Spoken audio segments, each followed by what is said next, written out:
तो पंजाब की 117 सीटें और यूपी में तीसरे मरहले के तहत 16 अजला की 59 सीटों पर आज पोलिंग का अमल जारी है, क्योंकि अब 12 बजने वाले हैं। तकरीबन 5 घंटे की पोलिंग एक तरह से मुकम्मल हो रही है। लोगों में काफी जोशो खरोश है। यूपी की बात करें तो आज यादव बेल्ट में इन 16 अजला की 59 सीटों पर वोट डाले जा रहे हैं। लोगों में काफी जोशो खरोश देखने को मिल रहा है। 2 मरहले पहले ही मुकम्मल हो चुके हैं। कुल 7 मरहलों में यूपी इंतखाबात के तहत पोलिंग हो रही है और इन 7 मरहलों में 2 मरहले मुकम्मल हो गए हैं। आज तीसरे मरहले के तहत पोलिंग हो रही है, जहां पर 16 अजला की 59 सीटों पर वोट डाले जा रहे हैं। और इसी तरह से पंजाब की अगर हम बात करें तो कुल 117 सीटें हैं। एक ही मरहले में पूरी रियासत की 117 सीटों पर आज वोट डाली जा रही हैं। पंजाब की तरह ही यूपी में भी काफी सियासी बदलाव इस बार देखने को मिले हैं। सियासी उतार चढ़ाव देखने को मिला है। इस वजह से क्या नतीजे 2017 के मुकाबले में कुछ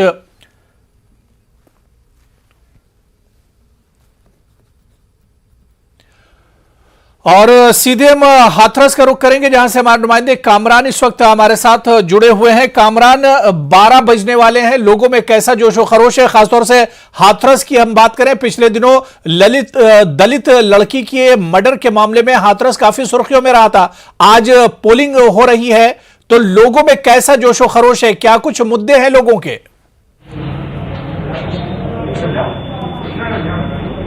देखिए हुरैरा, मैं आपको बता दूं कि अलीगढ़ के बिल्कुल करीब ये ज़िला है हाथरस, और हाथरस के जो इश्यूज़ हैं वो हमने सुबह से जानने की कोशिश की है। तो यहाँ बड़ा इशू निकल के ये आया है कि ये एससी सीट है और एससी ही कैंडिडेट यहाँ से सारी पार्टियों ने उतारे हैं। ऐसे में बड़ी तादाद में लोग विकास के नाम पर वोट कर रहे हैं और उनका यही कहना है कि हमें ऐसी सरकार चाहिए जो हमारे लिए विकास कर सके और हमें बेहतर माहौल फराहम कर सके। वहीं अलीगढ़ के बिल्कुल करीब वाला जो ये ज़िला हाथरस है, ये ख़ासतौर से भारतीय जनता पार्टी के लिए बड़ा अहम माना जाता है। यहाँ से भारतीय जनता पार्टी पिछली बार 2 रुकन असेंबली की सीटें जीती थी और एक सीट जिस पर बहुजन समाज पार्टी का कब्जा हुआ था, उस विधायक को भी, जिनका नाम रामवीर उपाध्याय है, उनको इस बार भारतीय जनता पार्टी ने अपने खेमे में लिया है। तो इस तरह से ये जो पूरा इलाका है वो कहीं ना कहीं रामवीर उपाध्याय के आने के बाद भारतीय जनता पार्टी की तरफ झुकता हुआ नजर आ रहा है। जी हुरैरा। बिल्कुल, जो लोग आपके आसपास हैं उनसे भी आप बात कीजिएगा कामरान, लेकिन इससे पहले वोटिंग परसेंटेज की हम बात करें तो हाथरस में शुरुआती 2 घंटों में मायूसकुन वोटिंग हुई थी। पिछले 2 घंटों की अगर हम बात करें 9 बजे के बाद, क्या लोगों में कुछ रुझान बढ़ा है वोटिंग को लेकर कामरान?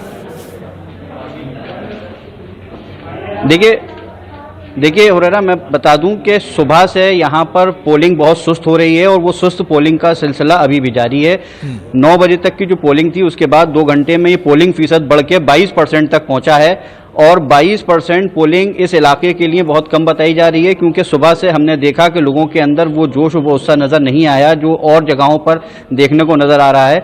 तो अब जैसे जैसे वक्त बढ़ रहा है, उम्मीद की जा रही है कि शायद यहाँ पर लोगों के अंदर एक जोश नज़र आएगा और पोलिंग परसेंटेज बढ़ेगा, क्योंकि पोलिंग परसेंटेज बढ़ाने के लिए कामरान, आपके पीछे देखिए कि ज़ईफ वोट करने के लिए आए, उनसे एक सवाल कीजिए कि इस हालत में, इस बुजुर्गी की हालत में वोट करने के लिए आए नौजवानों के लिए उनका पैगाम क्या कुछ होगा?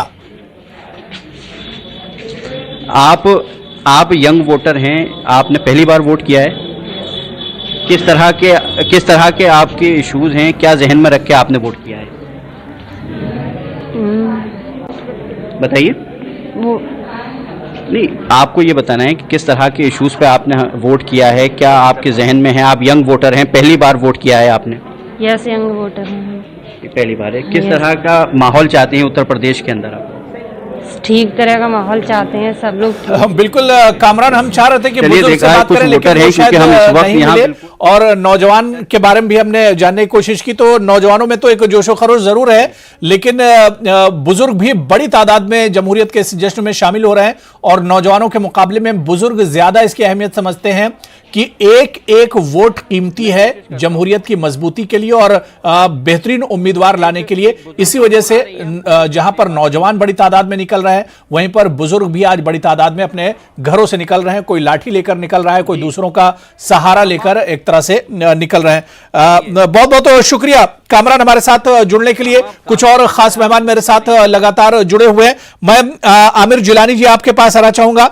आमिर जिलानी जी, पंजाब की सियासत पर तो आपने बात की थी, लेकिन यूपी का जो थर्ड फेज है इसे आप किस तरह से देखते हैं? 2017 में समाजवादी पार्टी के लिए मायूस कुन रहा था, क्या 2022 में चीजें बदली हुई हैं?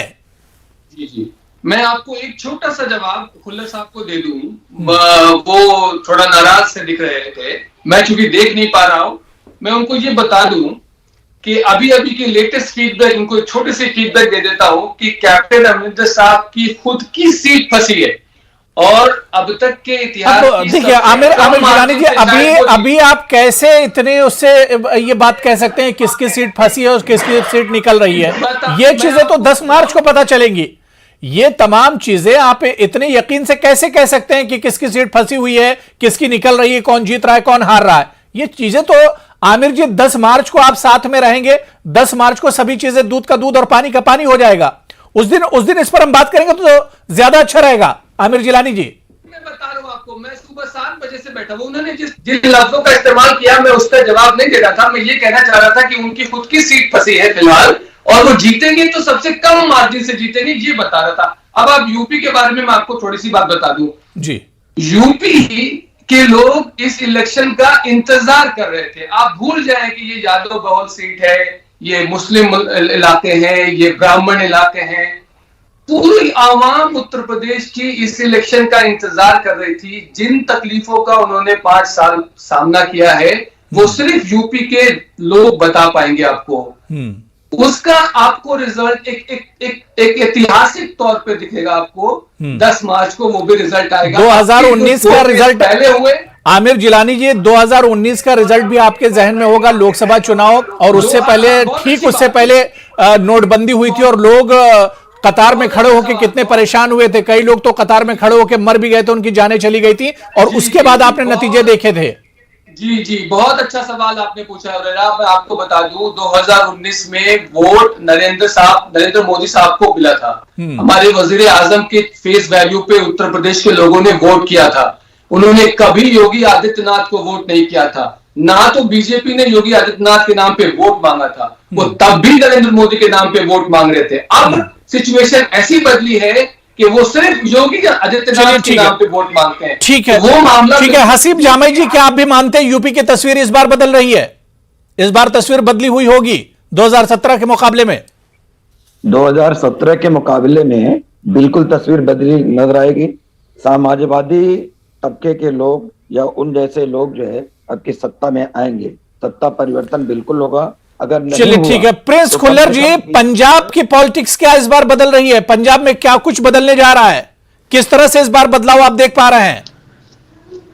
देखिए, ऐसा है, पहले तो बात हो रही थी कि बीजेपी ध्रुवीकरण करती रही वोटों का। यहाँ पे हमारे कुछ जो आपके मेहमान है उन्होंने बात की, तो मैं जरा जो कांग्रेस के प्रवक्ता हैं इन्होंने कहा कि कैप्टन अमरिंदर सिंह की सीट फंसी है। मैं बताऊं कि कांग्रेस आज ध्रुवीकरण की राजनीति कर रही जात पात के नाम पे। आप देखिए, जब सीएम चेंज किया गया कैप्टन अमरिंदर सिंह को, तो जाखड़ साहब का नाम चला।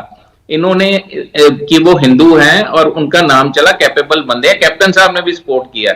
इन्होंने अंबिका सोनी से ये बयान दिलवा दिया कि अगर हिंदू को बनाएंगे तो वहां पे आग लग जाएगी। ठीक है जी।